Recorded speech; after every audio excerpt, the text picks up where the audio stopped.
fascinating from an opening perspective. And now a third has emerged, which I think you're going to be really interested in, Yaz, because it comes right up your beloved English line. C4 played early, and then in this position the move D5, E5, D4, very sharp variation. Right away, E takes F6, DC3, DC3, and then Queen takes F6, Knight F3, E5, all theory. And this is where it becomes interesting after Bishop to G5, Queen to G6. We saw and we learned very early on, make sure you develop your pieces early and quickly.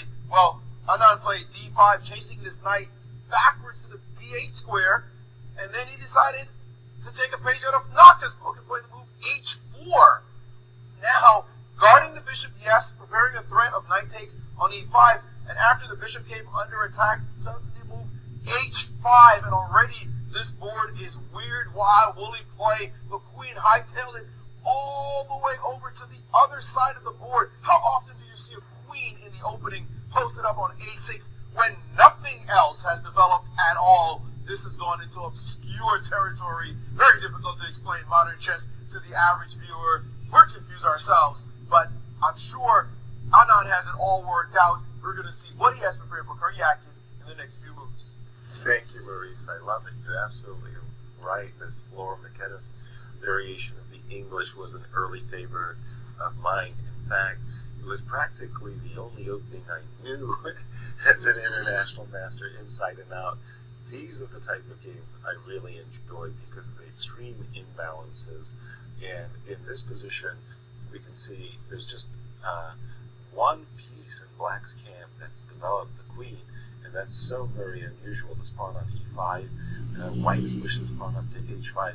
These positions, I like dropping the bishop back to E3, preparing ideas like C5 with a discovered attack against the queen, and as you mentioned, pawn on E5 under threat. So this is a very sharp, a Donnybrook type of position going on over here. Christian, you've got it on your board. What's the theoretical situation? I did prepare this line actually as white for my own games really? as well. And this Queen A6 is a theoretical novelty. We only seen Queen D6 being played at every single level. There are like 20, 25 games. I'm not sure about the number, but many games, and only Queen D6 was played. Queen A6 is a novelty, and Sergey definitely came prepared for this particular line for some reason, because he has a huge novelty in his bag. And after Queen D6, Bishop to E3, Knight to D7, trying to create a blockade on the dark squares. If Black manages to do that, and if he manages to short castle, develop his pieces, then he's going to have a very nice strategical edge. Fortunately for White, in this position you have this check, which is a very nice sacrifice and could potentially yield some quite interesting results. I'm going to look a little bit further, and I'm going to try to analyze it. I'm going to bring you all the interesting notifications about the position. But this Queen A6 is a novelty, is a very powerful one, very counterintuitive, because you're placing your queen on this dangerous diagonal. Now C5, we've seen that's the key move in the position to not allow the bind on the dark squares for Black. And this C5 now comes with tempo. The problem is that the queen is quite nicely placed to attack those pawns on the dark squares with a move such as Queen to A5, attacking both C3 and C5 in case you play the move C5, or even go all the way to A3. So there's a lot of interesting ideas, and White has to find a way to not allow that bind on the dark squares. Otherwise, his structure is worse because of these double pawns, and he's going to have a very difficult task ahead, even equalizing. So let's see what White has in store for us. Thank you. Fascinating, Christian.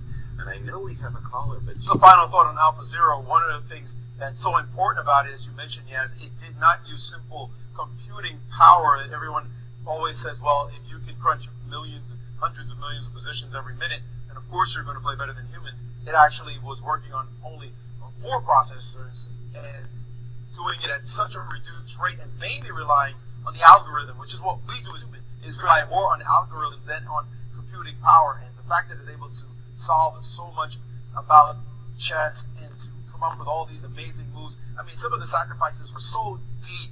It was like 20 moves deep. And you'd say, how are you pulling this off? All because of not computing power, not calculation, but some kind of different sort of understanding. Of course, it doesn't understand anything, but a different sort of search leading to this similar solutions that are just spectacular. You've got to see the games that they've shown so far. One sacrifice with Bishop takes G6 was just so stunning. The way it just kept the bind and more beautiful play. Well, that's for the computers to figure out and the artificial intelligence specialists. We've got some great games today. This one between Anand and Karjakin. When I went into the hall, Queen A6, you mentioned a novelty, Christian. Anand pretty quickly decided he needed to play the move Bishop to E3, and instantly Karjakin, of course, if it's his preparation, banged down Knight to D7, and now we have this move Bishop to D3, Bishop to A3, kind of move we would consider sort of computer-esque, although of course the potential for Bishop to B2, would it be that greedy? And he guards critical squares here, and now simply castles by Anand in this position, seemingly very unusual, his H-pawn sticking out, and now the move, again Karjakin playing quickly, Queen to D6. Boy, preparation is so key in chess, and to see moves like this being played quickly must unnerve the white player somewhat, as he is taking up logical control of the dark squares. Will Anand be able to break down this position? It's difficult right now, but we'll see as this game proceeds. Thank you so much, Maurice. And Jennifer, it is a day of barn-burning chess. I'm telling you, we have fire on board. What can I say?